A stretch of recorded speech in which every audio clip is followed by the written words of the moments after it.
Hola, buenas tardes. Bueno, son ya las 6:05, hora española. Bueno, vamos a dar inicio a la cuarta sesión del ciclo de webinars de Redu. Hoy tenemos con nosotros al profesor Ernest Pons. Primero quiero disculparme porque ha habido algún problema en el envío de los enlaces. Hasta última hora he estado enviando por correo electrónico. Veo que algunas personas que han escrito ya están conectadas y, bueno, lamentamos esta pequeña disfunción.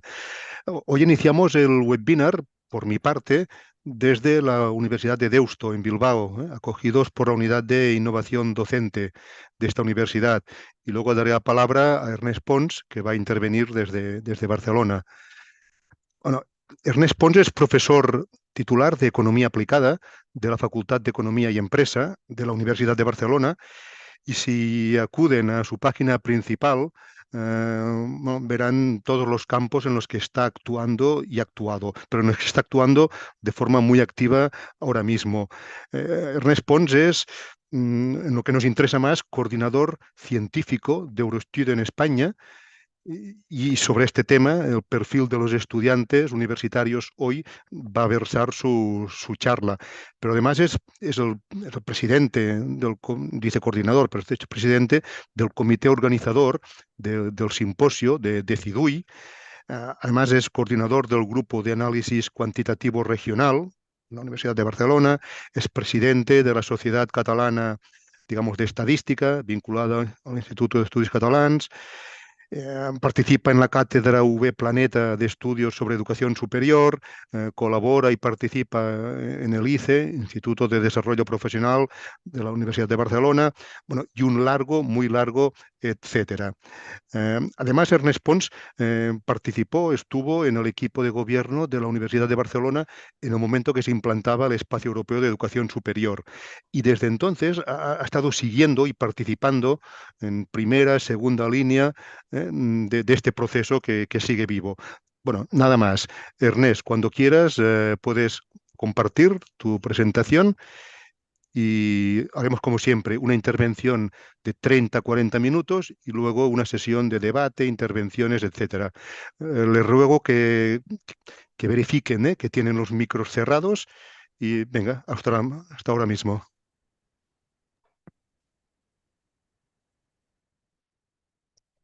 Hola, buenas tardes. Gracias, Mats. Doy por supuesto que se ve la pantalla. Bueno, gracias por invitarme a compartir unos minutos con todos ustedes y un placer. Voy a empezar pidiendo disculpas porque el título del webinar está, digamos, en formato afirmativo, ¿no? Y como si fuera a comentar hoy con vosotros muchas certezas y la verdad es que voy a compartir sobre todo dudas, hipótesis, porque ya verán que al final eh, veremos que más que saber sobre los estudiantes, eh, voy a compartir lo que creo que deberíamos saber. Y mi motivación es la siguiente. Desde el año 2010, siendo jefe de estudios, eh, bueno, empecé interesándome por cómo eran nuestros estudiantes.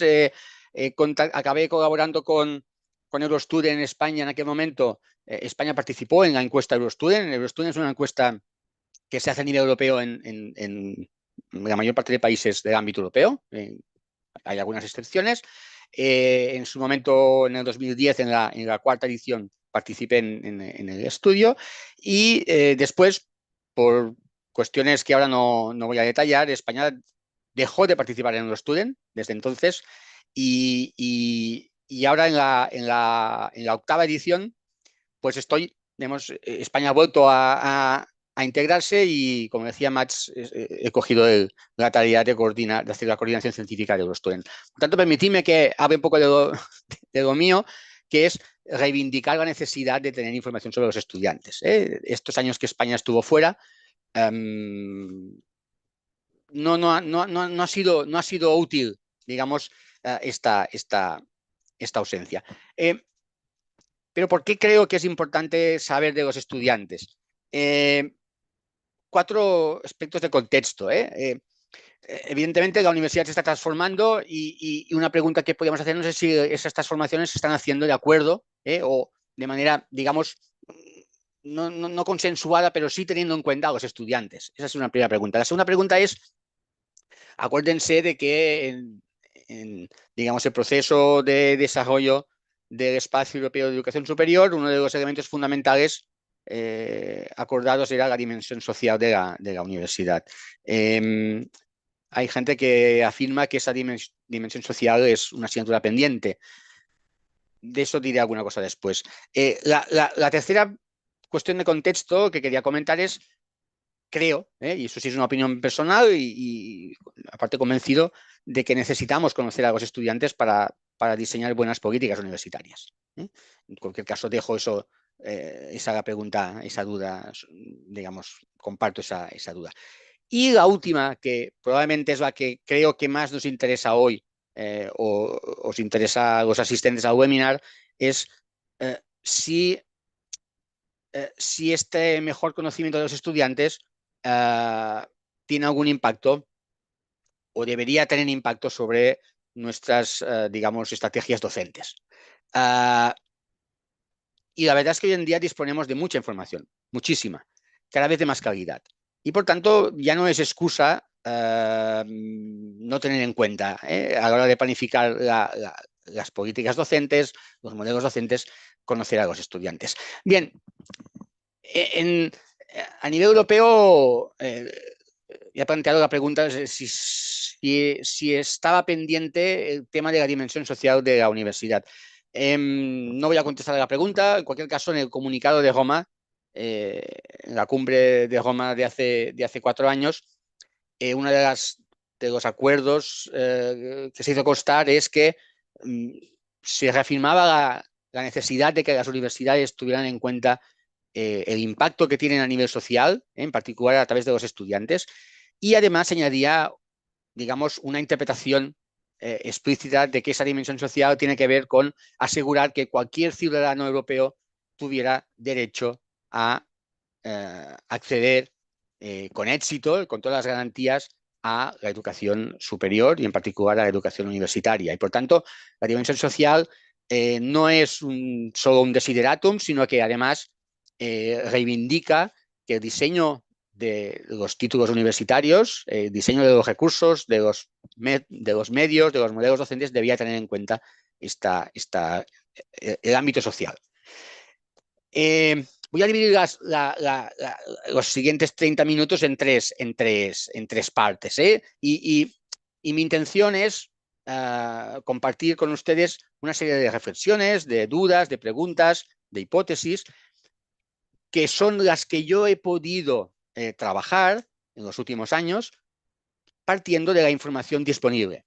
Entonces la pregunta es, si no tenemos información vía la encuesta Eurostudent, bueno, veremos que tenemos otras fuentes y yo voy a hacer un intento de, aprovechando diferentes fuentes, hacer una radiografía de nuestros estudiantes en general.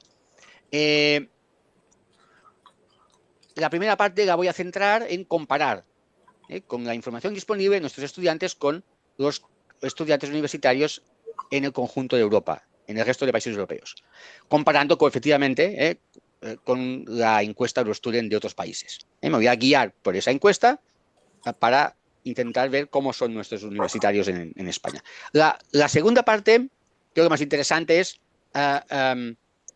no tanto cómo son los estudiantes universitarios, porque Eurostudent es una encuesta muy centrada en aspectos demográficos, sociales, económicos, de condiciones de vida. Eurostudent es una encuesta muy centrada en cómo son los estudiantes. Mi segunda pregunta, mi segundo bloque de preguntas es ¿cómo viven la universidad?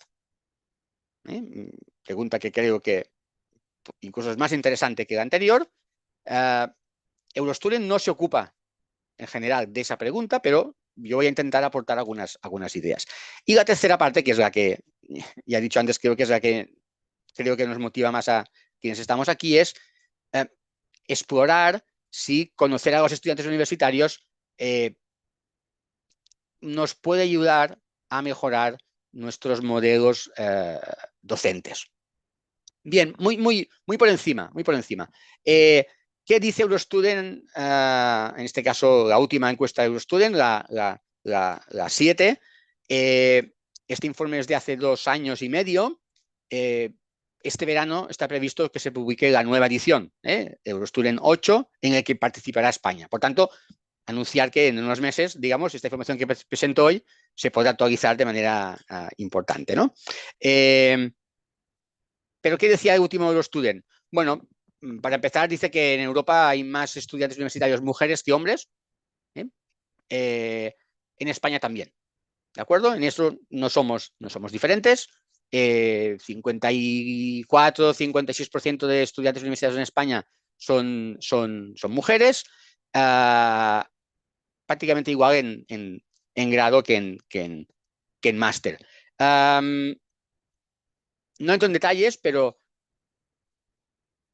la información disponible, por ejemplo, en este caso, no tenemos Eurostudent en España, pero tenemos una encuesta que hace la red de universidades, la Xarxa Vives, que agrupa las universidades de la Comunidad Valenciana, Baleares y Cataluña. Este grupo de universidades tiene una encuesta, la vía universitaria, que se ha pasado durante tres rondas, cada 3 años, que intenta aplicar un poco, mimetizar la encuesta de Eurostudent en estas 20 universidades. Bien, en ese caso, lo que obtenemos es que, importante es que continúa habiendo pistas claras de que las titulaciones con mayoría de estudiantes hombres siguen siendo aquellas titulaciones con, digamos, mejores salidas laborales, más prestigio social, salarios más elevados. Seguimos, digamos, arrastrando una brecha importante en el sentido de que, por diferentes razones que ahora no voy a detallar, que ya están estudiadas, las mujeres en general siguen escogiendo titulaciones más por aspectos, digamos, vocacionales, de servicio a los demás, y en cambio los hombres siguen seleccionando titulaciones en general más por aspectos, digamos, de prestigio, de salario, de tasas de empleo. Está demostrado que esas diferencias por ámbitos de conocimiento son, en el gráfico que tienen en pantalla se puede ver que son, digamos, prácticamente inalterables en el tiempo, pero yo quería incidir en que si hacemos un poco una labor digamos, de trabajar los datos con detalle, yo lo he hecho en el caso de las universidades catalanas, por proximidad, pueden ver que en este gráfico, en esta tabla, los porcentajes de mujeres que hay matriculados en diferentes grados. Hay algunos grados en los que el porcentaje de mujeres es del 3%, solo 3 de cada 100 mujeres, perdón, 3 de cada 100 estudiantes son mujeres, y en cambio en otros el 98% de estudiantes son mujeres. Por tanto, esas diferencias, cuando las vemos por ámbitos de conocimiento, parecen matizadas, pero cuando vamos a datos concretos, las diferencias son abismales. Bien, europeo, son estudiantes en general jóvenes. Aquí en el gráfico hay un intento de aprovechar los datos de la encuesta universitaria que os comentaba para comprobar cuáles son sus edades, pero sí que quería matizar ese dato, y si calculamos, en este caso, calculamos la edad media, vemos que en grado, ámbito, os decía, de esas 20 universidades de la Red Vives, la edad media es de 23,6 años en grado y 28,9 en máster. Luego comentaré que aquí hay una aparente contradicción. Si los estudiantes, enseguida veremos que entran muy jóvenes en la universidad, ¿por qué tenemos una media de 24 años en grado y 29 en máster? Dejo esa pregunta para volver después. Otro aspecto que Eurostudent le da mucha importancia es comprobar si los estudiantes que entran en la universidad son estudiantes con experiencia laboral o no. Y en general, aquí sí que empezamos a ver diferencias muy claras entre nuestros estudiantes y los estudiantes en conjunto a nivel europeo. En Europa, una gran parte de estudiantes que entran en la universidad ya han sido ya han tenido contacto con el mercado laboral, mientras que en este caso los datos son solo de Cataluña, porque es el único caso en el que tengo información detallada, pero me atrevo a extrapolar, pensar que es lo mismo en otras zonas de España. En este caso de universidades catalanas, muy pocos estudiantes de los que acceden a la universidad han tenido contacto con el mercado laboral. Y de hecho, si analizamos con detalle, vemos que son básicamente aquellos que tienen una edad de acceso mayor, y ese es el motivo por el cual han tenido contacto con el mercado laboral. Esa es una diferencia importante con otros países europeos. Otra diferencia muy importante, esto ahora ya empezamos a ver diferencias interesantes, es que a nivel europeo hay bastante discontinuidad entre, digamos, la finalización de los estudios de educación secundaria y el acceso a la universidad. Eso tiene que ver con la constatación de que a nivel europeo en los últimos años se está viendo una diversificación del perfil del estudiante universitario. Y eso es importante. Y es muy, muy transversal a muchos países. El perfil tradicional de estudiante universitario está siendo sustituido de manera muy acelerada por perfiles diversos. De manera que cada vez más hay estudiantes que después de la enseñanza secundaria abandonan los estudios un tiempo, o para trabajar, o para hacer voluntariado, y después retoman sus estudios universitarios. En España, eso de momento no está sucediendo. O como mínimo, a través de la encuesta de vía universitaria, no estamos detectando, digamos, esas interrupciones de la trayectoria económica. Igual que tampoco estamos detectando, los datos de esta encuesta lo indican, interrupciones entre el grado y el máster. Y eso también es interesante. Es decir, en España, o como mínimo en esta encuesta, en una parte de España, en la última edición, el paso de grado a máster en general es muy inmediato. Hay poca pausa.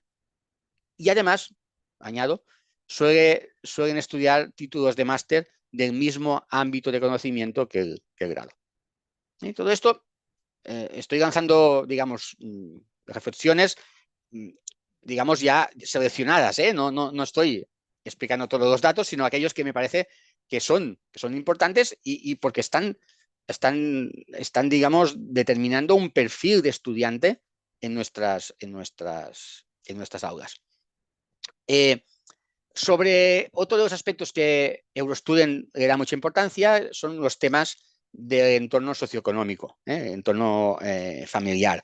En general, en prácticamente todos los países europeos hay una subrepresentación de estudiantes que provienen o que son hijos de padres y madres con estudios no universitarios, no superiores. Es decir, digamos, la equidad en términos de acceso a la universidad no es generalizada a nivel europeo.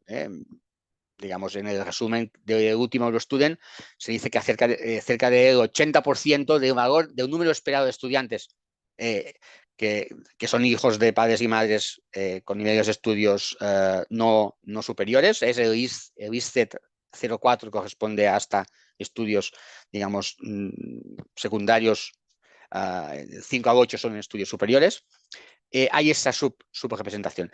En el caso español no es fácil obtener esos datos. En este gráfico que tenéis aquí intentamos hacer una reconstrucción, una estimación a partir de los datos de acceso a las universidades públicas catalanas. Aquí, digamos, ya estamos acotando más porque no hay información general.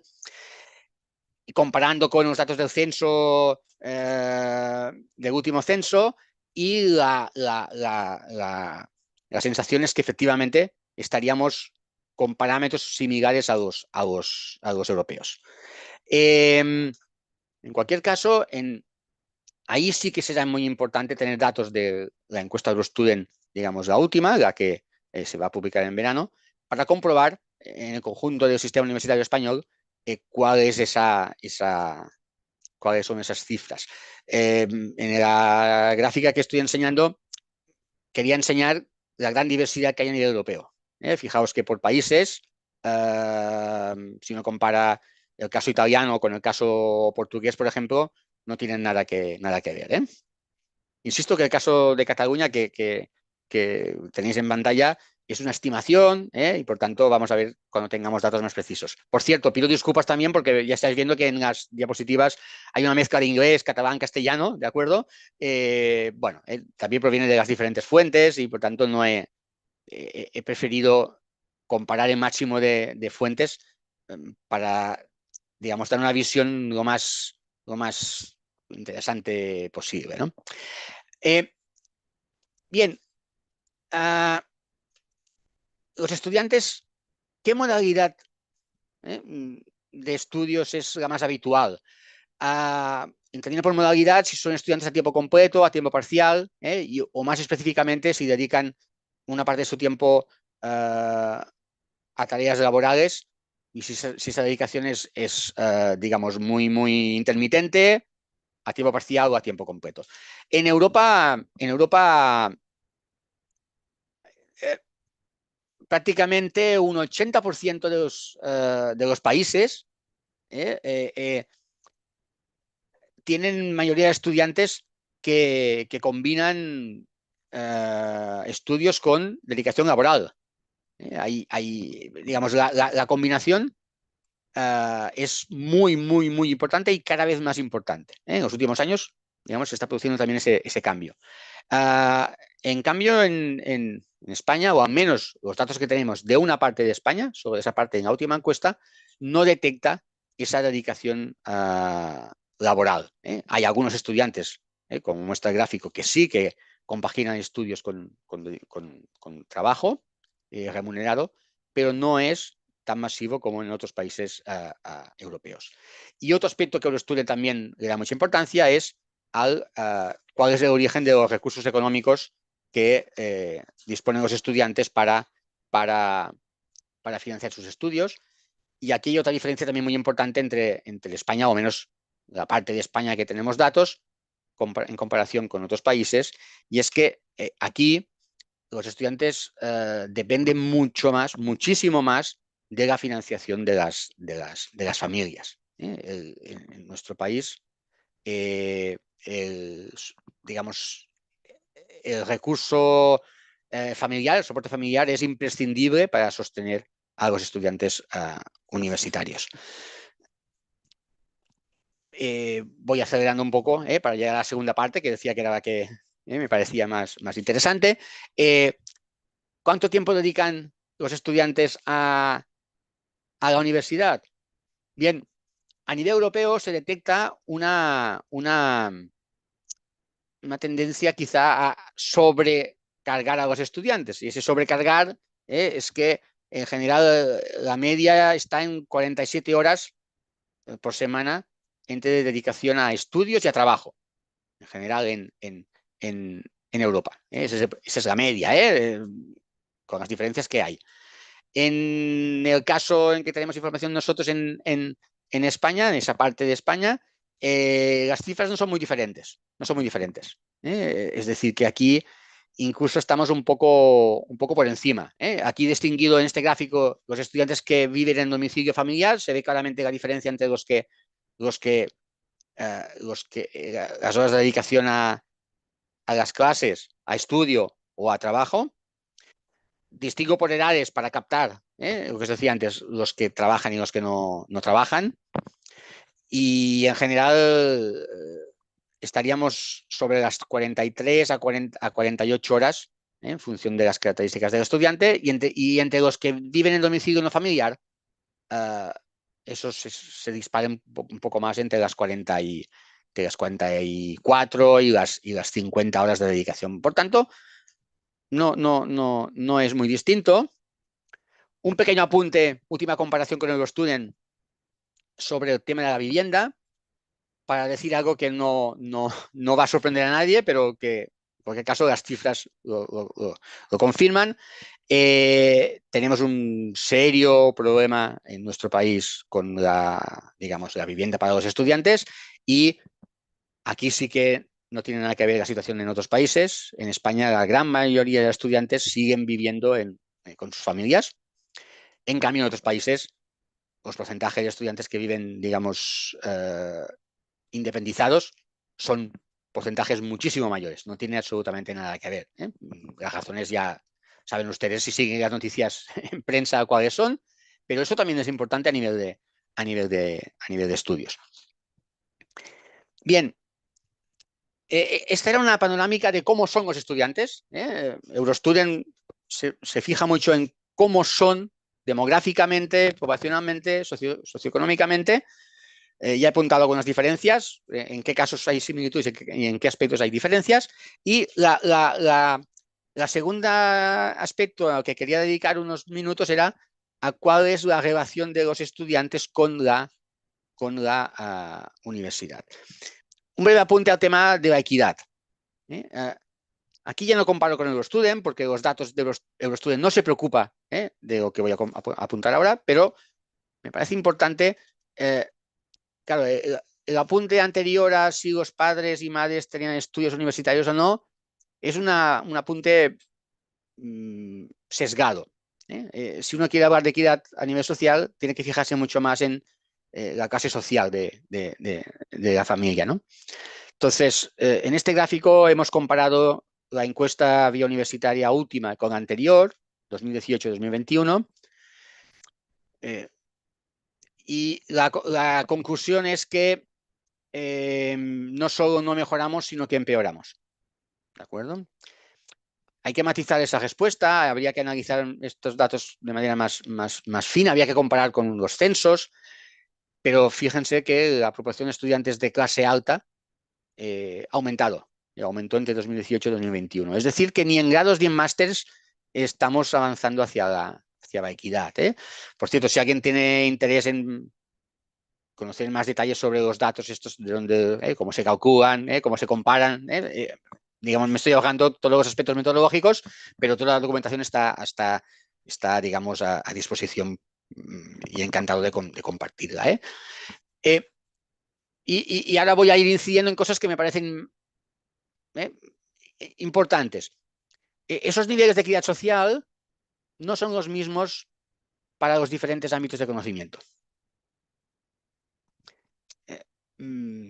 Hipótesis que habrá que comprobar cuando tengamos más información para todo el Estado, vía Eurostudent, pero todo apunta a que en el acceso a la universidad, en la selección de estudios, no solo había diferencias hombres-mujeres, sino también hay diferencias por ámbito social.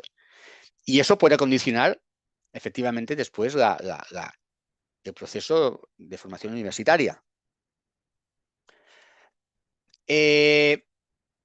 Sobre el grado de dependencia de las familias. Bueno, en este caso, aquí tienen los datos 18 y 21, grados y másters.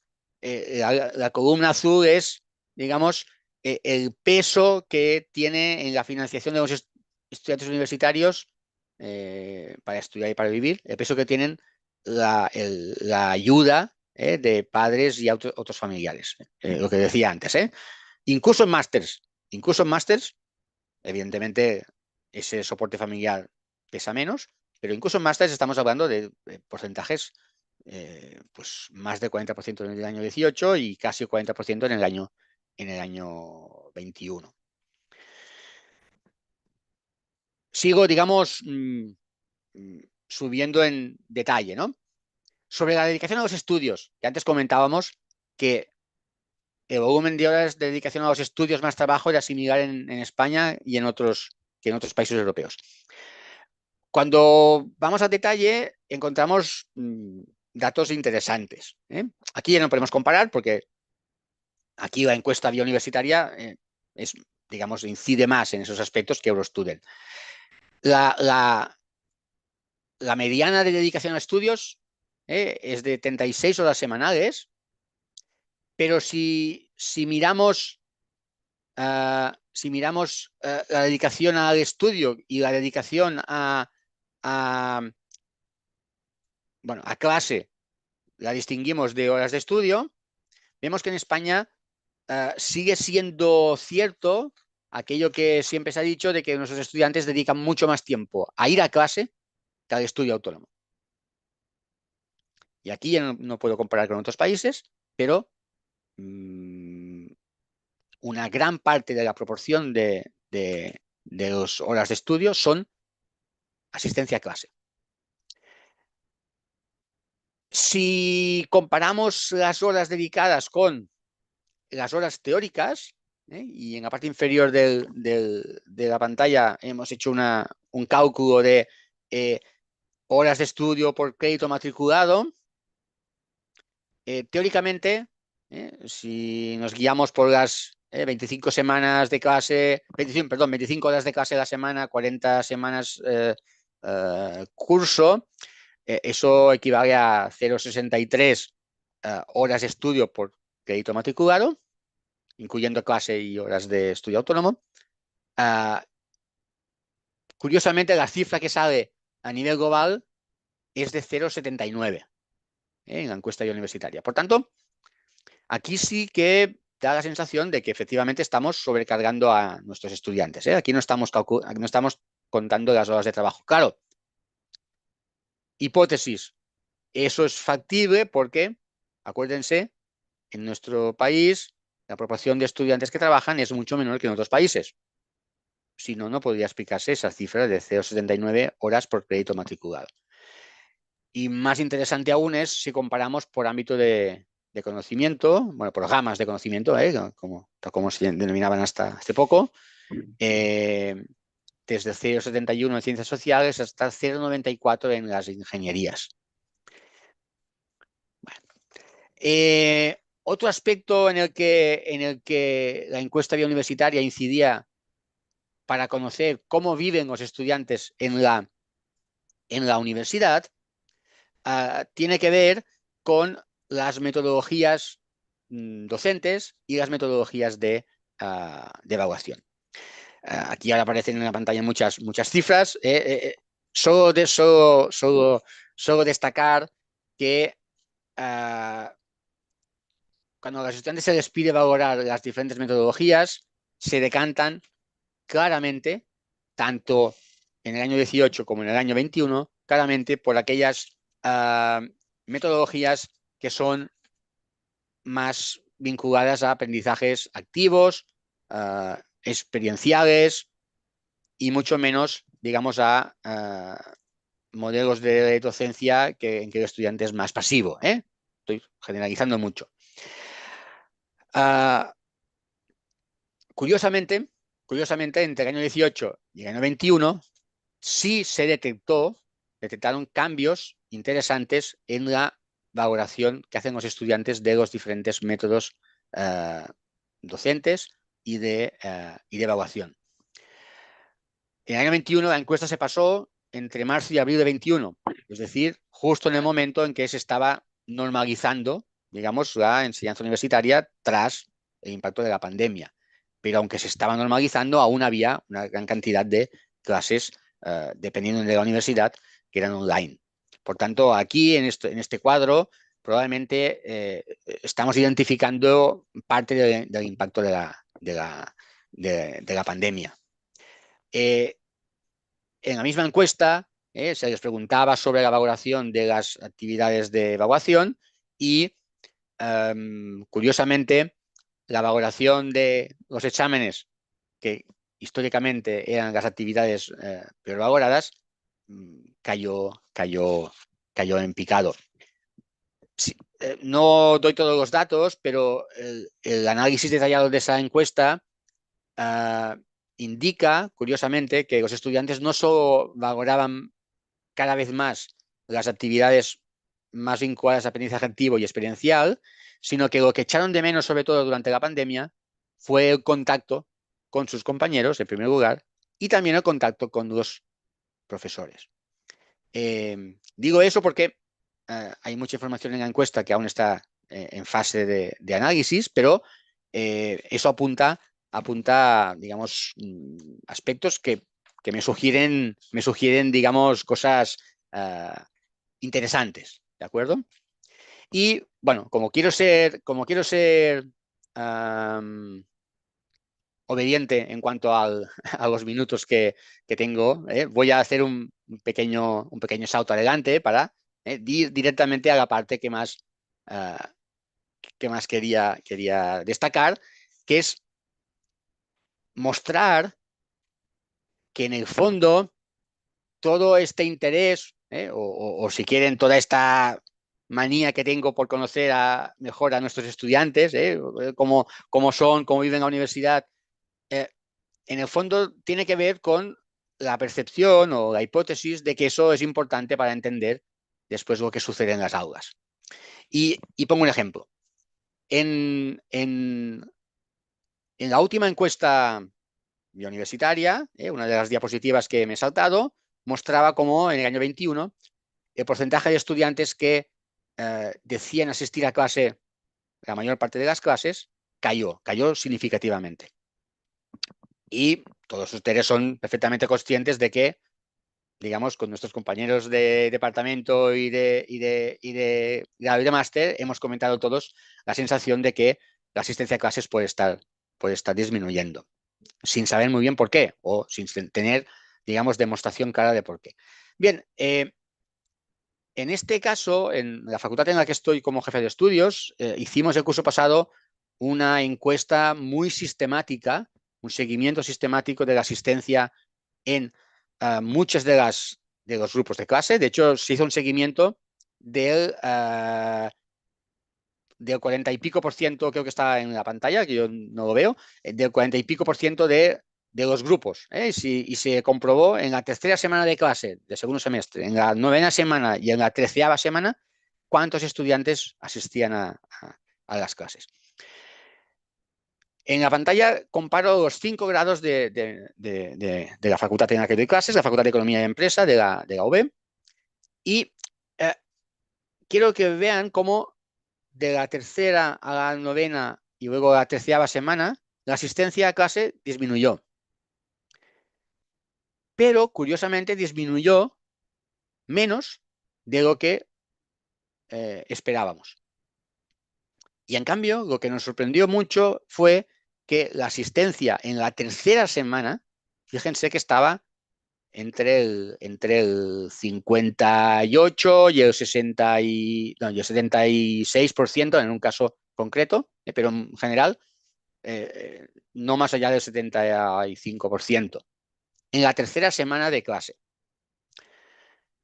Claro, entonces la pregunta es, ¿por qué a la tercera semana de clase solo el 70% de estudiantes asisten a clase? Este es el promedio, pero si les enseñara los datos para cada una de las asignaturas, verían que había asignaturas en que la tercera semana de clase solo asistía un 20-25% de estudiantes.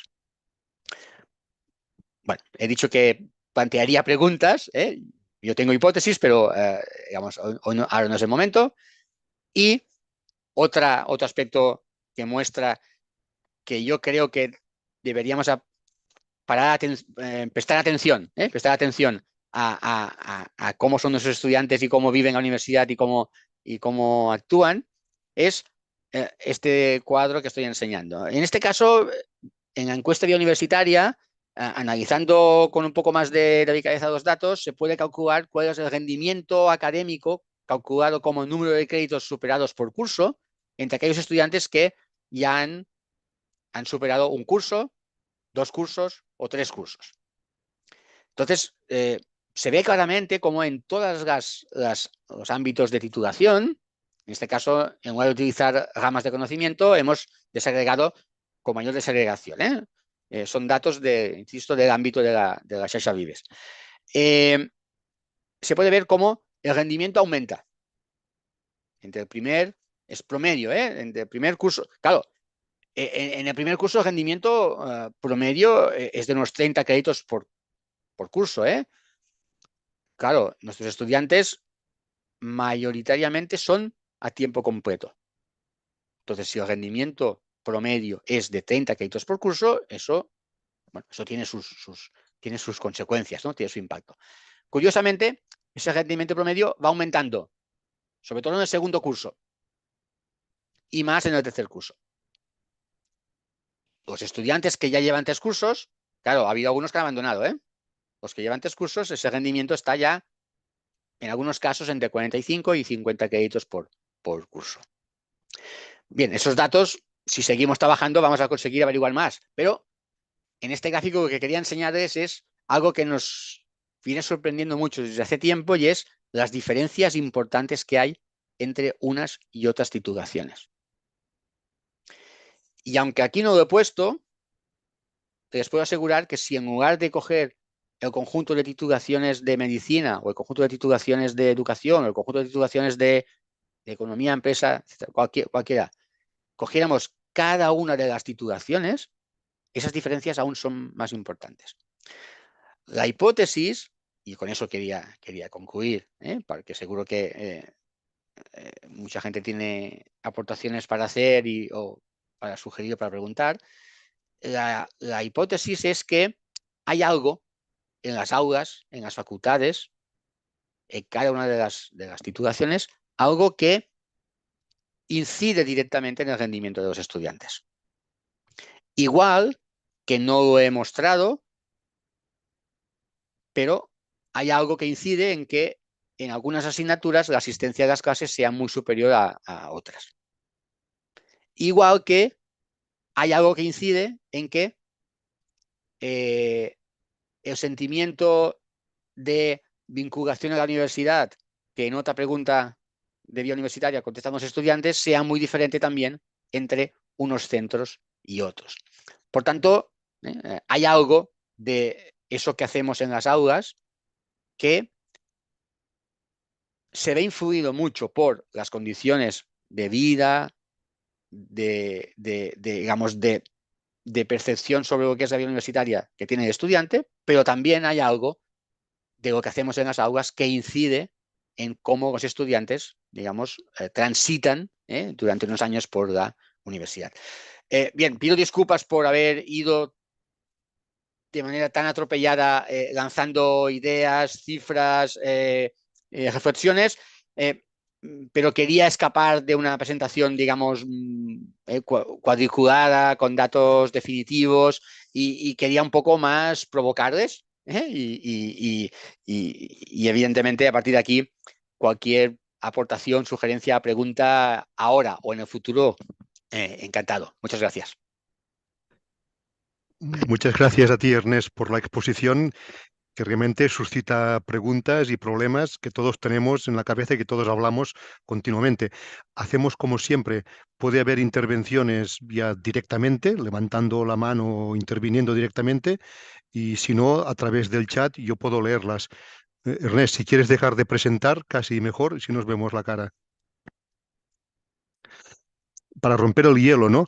Tú no lo has dicho, pero has puesto en, en bandeja una primera hipótesis, ¿no? Digo yo, que sería, es una pregunta, claro, la relación que existe entre asistencia a clase y rendimiento, que es lo mismo que decir de engagement, ¿no? De implicación del estudiante y rendimiento.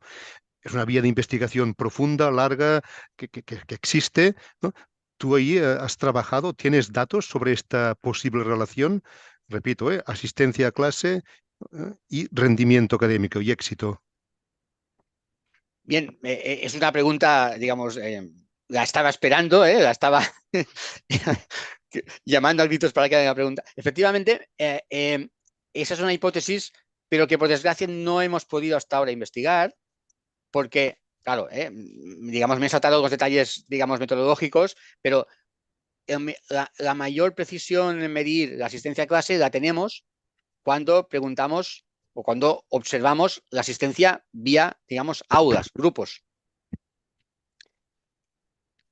Claro, cuando preguntamos al estudiante cuántas horas asiste, el promedio que obtenemos es parecido al que obtenemos cuando vamos al aula a mirar.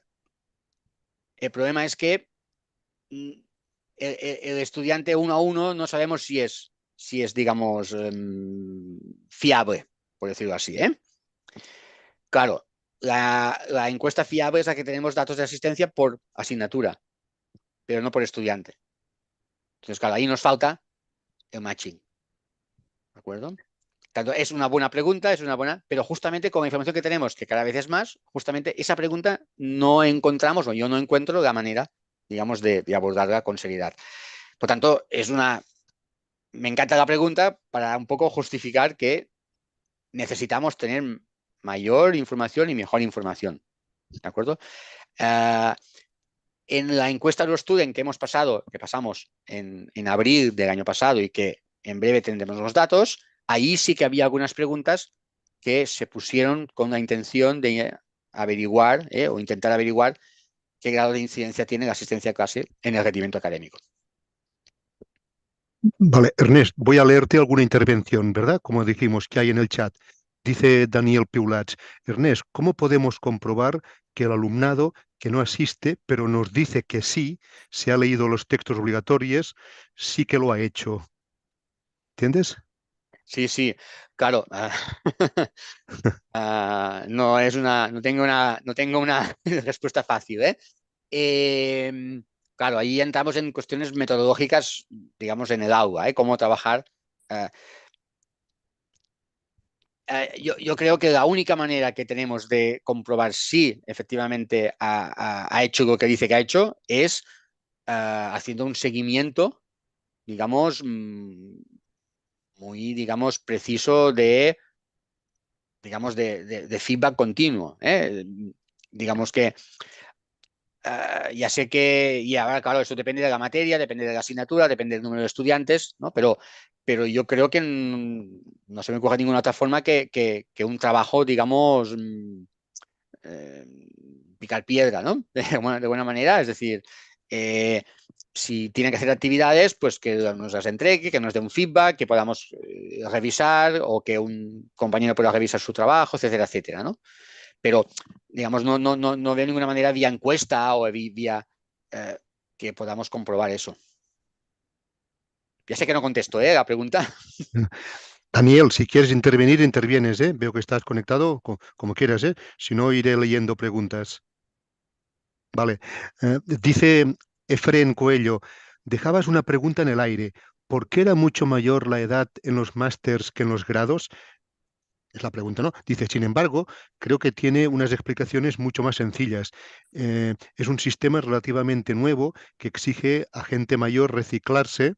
El mercado laboral ha cambiado y exige continua formación. Se trabaja para conseguir dinero y después se cursa el máster, se trabaja y cuando se pretende cambiar de trabajo se realiza un máster para reengancharse, ¿no? Según Efren, este sería el ciclo, ¿no? De formación, trabajo, formación, trabajo. Varias cosas. Primero, eso sería algo que yo imaginaba antes de manipular o manejar datos, pero curiosamente el acceso al máster suele ser de manera inmediata después del grado. Por tanto, en España sigue habiendo muchos estudiantes que hacen el máster como continuidad del grado. Entonces, esa edad media elevada es debida, en el caso del grado, sobre todo, a la duración de los estudios de grado. Nuestros estudiantes empiezan básicamente a los 18 años. Seguimos teniendo, a diferencia de Europa, un estudiante muy tradicional, va cambiando, pero aún en buena medida son estudiantes perfil tradicional, de 18, 19 años, pero que curiosamente cada vez tardan más en acabar el grado. ¿De acuerdo? Claro, en la encuesta, eso es una hipótesis técnicamente, porque en la encuesta no podemos saber cuándo acaba el estudiante. Pero si estudiamos, por otra parte, las duraciones de los que se gradúan, vemos que eso es coherente. En el máster también se da lo mismo. También la duración está siendo mayor de la teórica. Pero ahí tengo menos datos y ahí tenemos menos información sobre la duración de estudios de máster. Y ahí hay más estudiantes que en el máster están también compaginando con el contrabajo. Tanto ahí esa relación no es tan nítida. A propósito de esto que dices, Sandra Lisette Hernández precisamente dice, ¿qué opinión tiene del modelo español que siguen los jóvenes de grado más máster directamente? ¿Sería mejor trabajar un tiempo y luego hacer el máster? ¿Hay datos sobre estos perfiles y la inserción laboral? Sobre el tema que estábamos hablando, ¿verdad? tenemos pocos datos, hay muy pocos datos. Em, em, en teoría, cuando se diseñó el esquema de títulos en el espacio europeo de educación superior, estos dos niveles grado-posgrado, en teoría se diseñó para que permitiera al estudiante, después del grado, tener contacto con el mercado laboral, tener contacto con diferentes, digamos, posibilidades, opciones, especializaciones, y una vez el estudiante tuviera claro cuál es su preferencia, pudiera, digamos, continuar formándose. E incluso, digamos, trabajadores de mayor edad, en el futuro, vinculado con la formación a lo largo de toda la vida, tuvieran acceso a formación adicional vía máster. Ese es el diseño. Por tanto, el diseño sí, digamos, que corresponde con lo que la persona que hace la pregunta nos está planteando. Por tanto, yo creo que el sistema está diseñado para eso. Pero curiosamente en España no está siendo así. A lo mejor es porque, como decía alguien también antes, en España los másters son un título académico nuevo, digamos, con menos tradición, al menos en el formato actual. Y por tanto, a lo mejor hay que esperar a una consolidación. Pero de momento no está siendo lo que se había diseñado. Beatriz Ródenas hace una pregunta que no es cuantitativa, sino cualitativa. Pero a ver, dice, ¿no cree que el alumno de hoy en día tiene poca inquietud, poca curiosidad por aprender? ¿Hay datos cuantitativos sobre eso o no? ¿O el estudio Nivía no va por ahí? No tenemos datos cuantitativos que podamos comparar, entre otras cosas porque tenemos opiniones, percepciones, aspiraciones, expectativas de los estudiantes actuales o desde hace algunos años, pero no tenemos los de hace 20 o 30 años. Y por tanto, no podemos comparar. En este caso, por falta de información histórica. Ahora bien, mi percepción, solo percepción, es puramente subjetivo, digamos, y bien informado, si se quiere, es que ahí hay mucho de tópico, o bastante de tópico. Es decir, yo creo que hay estudiantes, y conozco estudiantes mm, que son excelentes estudiantes, con muchas inquietudes, con muchos intereses, hay de todo, ¿no? Y por tanto, ahí tenemos un sesgo de selección, ¿eh? Tenemos el sesgo del observador. Nos comparamos con nosotros cuando éramos estudiantes, pero nosotros no somos una buena muestra del perfil del estudiante de hace, en mi caso, ya más de 30 años, ¿no? Eh, porque hemos acabado en la universidad y por tanto no somos una buena muestra. Y por tanto, yo creo que hay más de percepción y de tópico que de verdad, pero no puedo comparar, no tenemos información exacta. Una respuesta tuya, Ernest, hostia, enlaza con una pregunta, por casualidad. Dice Ana Vila, ¿en qué son diferentes nuestros estudiantes a cómo éramos nosotros cuando teníamos su edad? Está enlazando con lo que acabas de decir. ¿Puedes comentar algo más? A Esto es ver, interesante. sí, una pregunta muy difícil, ¿eh? Ah, hay una cosa en la que sí somos claramente diferentes, o son claramente diferentes ellos a nosotros, o al revés, y esta sí está demostrada. Y es que eh, mi generación, como mínimo, dedicábamos a la universidad todo nuestro tiempo. Entiéndase en sentido, digamos, aproximado, ¿eh? Es decir, nuestra ocupación o la ocupación de mis colegas y mía era estudiar en la universidad. Hoy en día es muy general que el estudiante, el joven, dedica su tiempo a diferentes tareas, valora diferentes tareas. Es muy habitual un estudiante que a lo mejor dedica unas pequeñas horas a trabajar, otras hace de voluntario, otras a colaborar, incluso gente que se toma un semestre sabático. Entonces, no estoy calificando de si me parece bien, me parece mal, pero los intereses, las dedicaciones, la gestión del tiempo ha cambiado absolutamente. Gracias. Mónica Porto Currás dice, buenas tardes, gracias por la presentación. Creo que también ha quedado en el aire la duda sobre cuál es el impacto social de la universidad a través de sus estudiantes. No sé si entiendo bien la pregunta. ¿Tenemos alguna información al respecto? Es una muy buena pregunta. No tenemos forma. digamos, suficientemente clara como para medir ese impacto, pero en mi charla está latente, digamos, un sesgo personal y es, puedo decir claramente, y es que mi percepción es que la universidad, el principal impacto que tiene en la sociedad es a través de sus estudiantes y sus titulados. No tenemos cifras, pero yo creo que si pudiéramos comparar el impacto a través de la docencia es infinitamente mayor, no infinitamente, perdón, muy superior al que tiene eh, todos los demás, digamos, outputs que genera la universidad, que me parecen totalmente, digamos, y muy importantes y fundamentales, ¿eh? Digamos, no lo digo digamos, por quitar valor a las demás transferencias de la universidad a la sociedad, pero esta, cuantitativamente, me parece la más importante. No hay datos. Loreto García dice, creo que es un tema que tú, Ernest, habías estudiado hace años, porque te había oído hablar de esto. Ella dice, entiendo que en esta charla se han presentado los resultados de un estudio concreto. Sería interesante añadir a un futuro estudio el aspecto afectivo del alumnado y otros, nivel de implicación, esfuerzo, grado de estrés. Sí, efectivamente. En las encuestas que tenemos hasta ahora, he presentado básicamente una encuesta, había algún dato de otras, pero básicamente de una, es la última vía universitaria.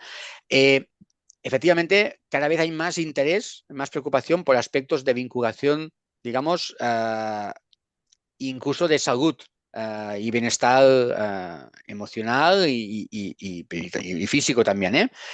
Uh, no es fácil.